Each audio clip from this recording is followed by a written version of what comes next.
Welcome to the Naked Proverbs podcast, where we unclothe the truth about Black love, family, and marriage. My name is Nik Scott, one of your hosts, and I'm here with my husband. What's going on? It's your boy Rich, and today we're going to tackle a very serious topic: abusive behaviors in marriage. And especially with this topic, we want to let our listeners know that we are not licensed or trained therapists and counselors.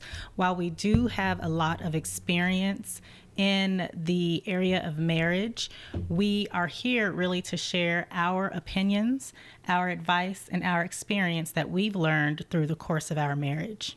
If you haven't already, make sure you subscribe to Naked Proverbs on whatever platform you listen to your podcast on. And if you like what you hear, show us your love and support by becoming a patron. You can get all of the details about becoming a patron on our Patreon website at www.patreon.com/Naked Proverbs.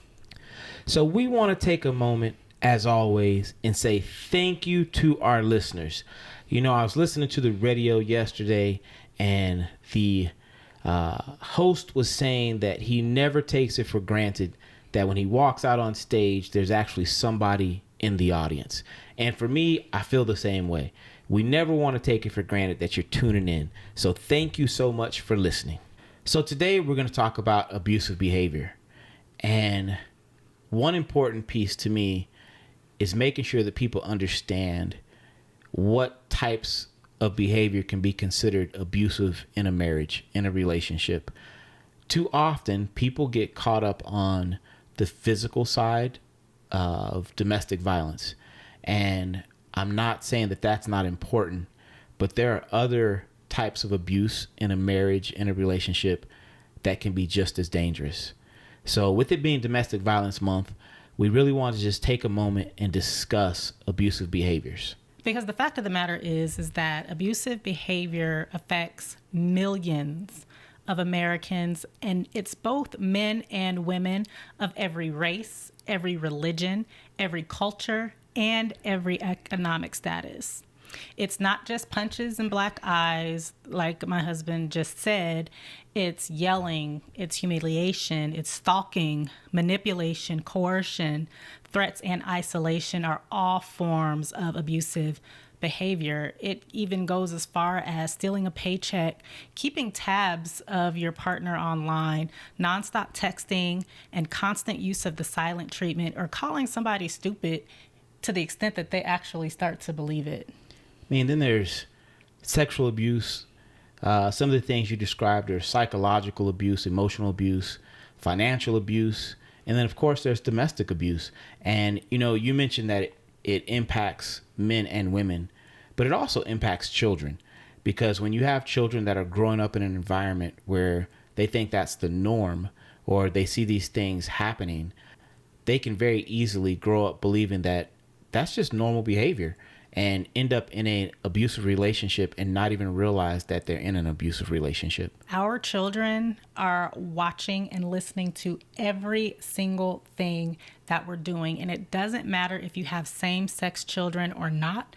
Your kids are watching and doing everything that you're doing. They're learning how to become an adult by watching and listening to you. So if you're in an abusive relationship, or if you are an abuser, understand that that is a generational thing that could potentially be carried on through your children.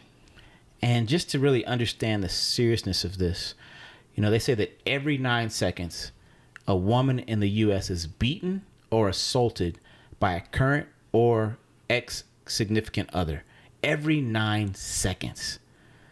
That is crazy to think that literally every time you take a breath, every time you blink your eye, every time you do anything, every 9 seconds, there's someone in the U.S.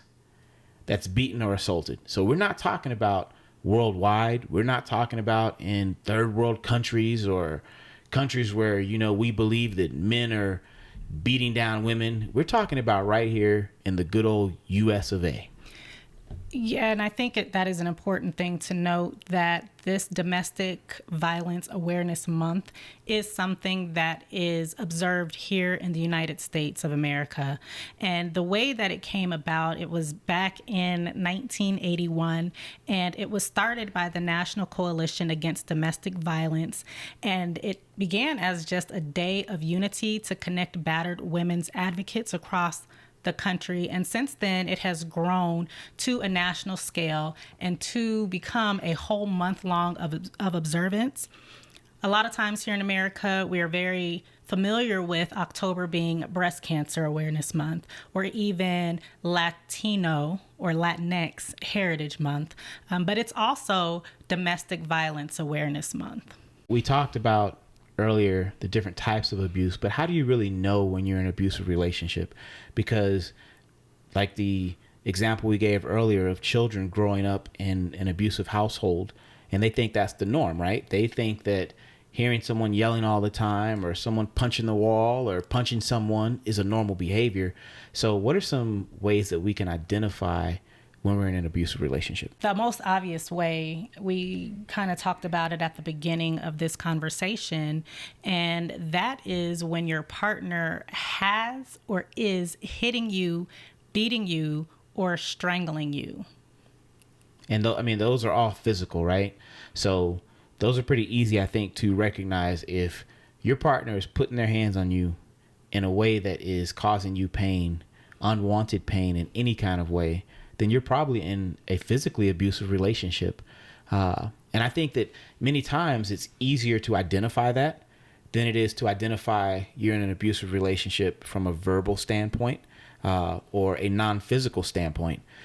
And I think that's really where I personally think it's important, because everybody comes down on the physical abuser, which we should. But no one says anything to the verbal abuser. No one says anything to the person that just psychologically and emotionally abuses their spouse, because those can easily slip under the radar because there isn't really any physical telltale signs necessarily. When you're able to see someone who's battered, it's easier to make a connection with that. It's easier for even someone who's outside of the relationship to have some type of emotional support for the person who is being abused, and even almost shun the person who is doing the abusing. Another very common form of abuse that women, we talk about a lot, and that is possession. Your partner is just flat out possessive over you. They're constantly checking up on you, wondering where you are, when you're gonna come home. They get mad at you for hanging out with certain people, and they make you feel bad for not being in their presence 24/7. And we said in the beginning that we're going to be totally transparent, right? I've been that guy. Like the person you just described of a possessive partner, I've been him. I remember a situation where you went to, I think it was a Beyonce concert, and you don't remember because you're looking like, what? I remember going to the Beyonce concert, but I'm just trying to figure out where you're going. And I remember, me sitting here trying to stay up, waiting for you to come home. And then I'm calling every 10 minutes because you're not home at the time I thought you should have been home. Forget the fact that you're a grown woman and you're doing your thing and having a good time. But it was like, well, she should be home. Why isn't she home? I'm calling, I'm texting, I'm blowing up the phone. You're not answering. Then when you get home, I blow up and I'm all out of control and angry, verbally, but still abusive because I was super possessive. And honestly, I don't think I even realized that I was that person, that I was an abusive spouse. At the end of the day, I was abusive, and it's taken years of growth and trust and all kind of different things. But I've reached a point of understanding that wasn't okay then, and it's definitely not okay now. But those things go unchecked so often and can lead to bigger, worse incidents. Well, I think a lot of times possession can be confused with oh, my partner loves and cares about me so much. But remember that saying, that proverb, that it's a thin line between love and hate. It's a thin line between showing concern and showing care for your partner and actually being possessive over them. And even with possession, jealousy is huge. And I don't have a jealous personality. And this one, I personally have a hard time identifying when it comes to being an advocate and an ally for someone who is in abuse. A small amount of jealousy is normal and healthy, right? Like, you want to have some, like, this is mine. And you want people to know that this is mine. And hands off. Don't mess with my man, or I'm going to be the one to bring it to you. You're going to put them hands on them? You're going to become abusive? I probably won't put my hands on people. I have way too much to lose for that. But when jealousy becomes this thing of your partner accusing you of being unfaithful, or again, they're isolating you from your family and your friends, that to me means the jealousy has come too far. So possession and jealousy, to me, they go hand in hand. Right. Oftentimes they do, because you believe it's yours. So if what you believe is yours is not with you, then you become jealous of it being anywhere else, and I think that sometimes when we talk about domestic violence, the physical side, it normally 99% of the time it is men physically abusing women. But when we start talking about some of these other types of violence, it's almost a 50-50. You can find women that are possessive of their men, or that can be jealous, can have many of these different behaviors that we're talking about. So that's why for me, especially as a man, I don't want to just gloss over the physical abuse. So during the beginning of the Afghanistan and Iraq war, 2001 to 2012, there were just under 6,500 American troops that were killed. In that same time frame, there were twice as many women that were murdered by their ex-male partners. So just to try to put that, into perspective, in a matter of 11 years, twice as many women died from domestic violence as men and women died in a war zone. So, like I said, I don't want to gloss over the domestic physical abuse part because it's serious and it's deadly. But I also don't want us to focus so much on that because there's a lot of focus placed on it, as there should be. But I don't want us to focus so much on that we gloss over these other types of abuse, because these behaviors can lead to, what do they say? Marijuana is the gateway drug. Well, I believe that if you are in an abusive relationship, any of them can lead to something worse.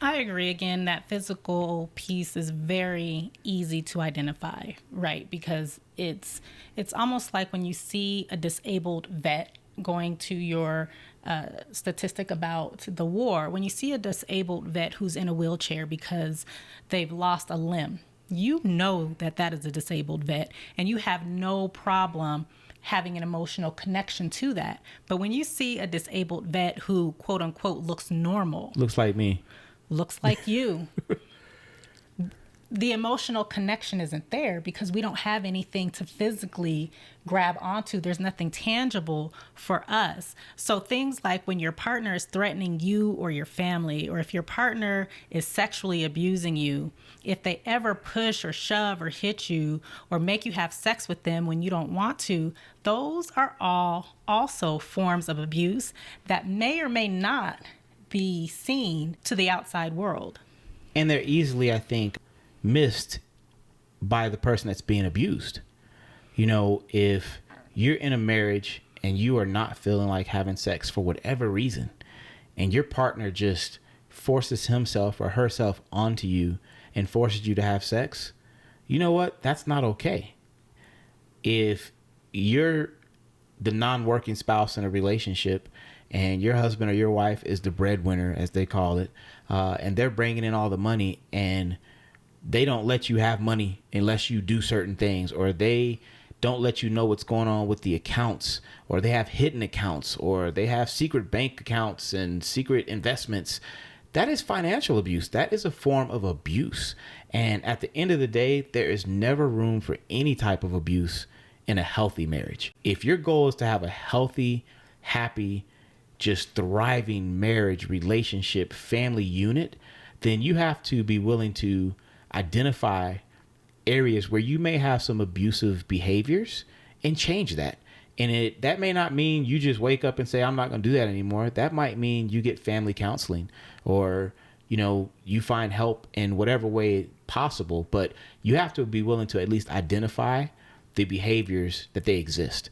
Even as we were making this list, I honestly, I was like, wow, I might be a little bit abusive, because there were a lot of these behaviors that I was like, man, I've had these, or I have them. And that's a scary realization. That is something that I don't think any healthy person would ever want to recognize within themselves. But that's the piece, right? It is getting out your feelings enough to hold yourself accountable. And even though many of us that are listening to this podcast, and the two of us included, a lot of adults, grown people who pay their own bills, who are married, who have children, do not know how to hold themselves accountable. And then if someone tries to hold them accountable, they get defensive. And I think it's absolutely normal for a person to get defensive if someone is calling them out about their stuff. Nobody likes to be called out. Nobody likes to be held accountable. Nobody likes to be told what to do. But I'm going to take it back to our very first podcast when we gave those 18 tips to a happy marriage. And we said that which is not growing is dead. The only way for a person to grow, the only way for a husband to grow, the only way for a wife to grow is to change, and to go to those places that are uncomfortable. You're not going to grow without having some level of discomfort. And nothing worth having is going to come easy. So if you are serious about your marriage and your partner has come to you about physical abuse, sexual abuse, financial abuse, emotional abuse, verbal abuse, listen to them. Have a real conversation with them. And if it's not your partner, if it's an outsider looking in, take heed to some of those cues and take a look inside of yourself and see what changes might you need to make. And yes, it's going to be uncomfortable. Yes, it's going to be hard. Nobody said marriage was easy. It's not. It's flat out not easy. But if you really want to have a happy marriage where you're thriving, where you're more in love with your spouse 15 years from now than you are today, then I challenge you to make that decision. And a lot of times I think for people that are on the outside looking in, because people know, they can see how you treat your spouse in public, because usually that's where they want to demean you and put you down and put you in your place, try to control you. So people see these behaviors, and I think oftentimes they wonder, well, why are they with that man? Why are they with that woman? Why are they sticking around? I wouldn't stay with him. Boy, ain't no way I'd be married to her. And there's really a lot of reasons why people stay in these abusive relationships. The biggest reason that I can come up with, and the reason that I know a lot of women, I can speak from a woman's perspective because I'm a woman, is because they share a life with their spouse. They're married to this person. They have children with this person. They have financial ties like a house and cars and credit cards with this person, pets. These are huge reasons why a woman, I'm going to speak and say women, stay with men, because they just feel as if they left this person, they would just lose all of those things. I mean, there's also, the self-esteem is usually destroyed in any of these abusive behaviors in these relationships by the abuser. They destroy the self-esteem of the person that's being abused. So when you have low self-esteem, it's hard for you to see yourself in a better situation, to see the door to get out. You know, you almost feel trapped, but you also feel like, well, I can't do any better because who am I? Who wants me? Nobody wants me. Nobody loves me. You know, this is good enough. And sadly, you know, a person's self-esteem can be being broken down way before they end up in an abusive relationship. So that kind of pour over effect of whether it be their childhood, a previous relationship, or whatever, when they end up in an abusive relationship, it just makes it easier for the abuser because they already have low self-esteem. Along those lines, can I put a pin in the reasons that people stay and kind of go back to types of abuse? Serial cheating is a type of abuse. There is a difference between a spouse or a partner who cheats and a spouse and a partner who is a cheater. Okay? And I do feel that someone who cheats, there's an opportunity for rehabilitation. That's the first word that comes to mind. There's opportunity for healing. There's opportunity for that relationship to then recover from that infidelity. But if you have a person who is constantly saying, oh, I'm sorry, I'm not going to do it again, then they do it again, that is abuse. It's abuse. And that honeymoon stage of abuse where it's like, ooh, we so mad, and now we're not mad anymore, and the sex is great, and everything's awesome, but then they go right back out and do the same thing. Take heed to those types of things also. And that cycle of abuse can even be in the physical realm. You can have that person that puts their hands on you, and then you're sitting there and you're bloodied up, your eyes are blackened or whatever the case may be, and they're like, oh my God, I feel so horrible. I can't believe I did this. You know, they're trying to help you put your makeup on so you can go out in public, and you believe it. You believe that they're really sorry because they make it appear that they really are. And then, you know, you do something that they don't feel is to the standard that it should be done, and they put their hands on you again. And that cycle just continues and continues and continues. I'm so sorry, put their hands on. I'm so sorry, I'll put your hands on you. You know, and unfortunately, that's how you end up with a lot of women that get killed, because they don't get out of that situation because they get stuck in this cycle of abuse, apologies, abuse, apologies. So just understand that, look, if that man, that woman is putting their hands on you in any type of way that is causing you harm, that is not love. Love does not hurt. It does not hurt. And I want to reemphasize the fact that if you have children in the relationship, how important it is to be mindful of every word you say and every move you make, because they are watching and they are listening. The fact of the matter is that most abusers watched their mother or their father be abused in their home.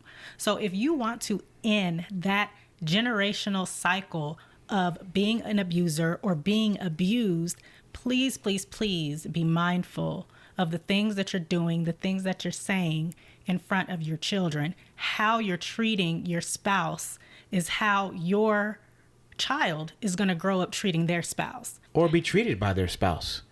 If my daughters see me disrespecting their mother, raising my voice, putting my hands on her, controlling her, not letting her leave my sight, or whatever that behavior is, guess what? I am training them to believe that that's normal. And every time she allows that to happen, she's training them to believe that's normal behavior. And according to the Domestic Violence Intervention Program, it's dangerous for women to leave. So while we're saying be mindful and we're saying find a way to get out, it really is dangerous for women specifically to leave, because what this statistic says is that women are 70 y'all times more likely to be killed in the weeks after leaving their abusive partner than any other time in the relationship. So if you are in a domestic violence situation and there's physical abuse and you just don't know what else to do, I beg you, we plead with you to reach out to the Domestic Violence Hotline. The number is 1-800-799-7233. it's important that you remember you are not alone. We want to thank you so much for tuning into this week's episode of the Naked Proverbs. We want you to truly have a happy marriage. We want you to continue to thrive in your marriages and indulge in your spouses on a regular basis. Don't forget to subscribe to this podcast on whatever podcasting platform you listen to your podcasts on. Give us a 5-star rating on iTunes, and let's continue this discussion in the comments section. We'll talk to y'all next week. Peace.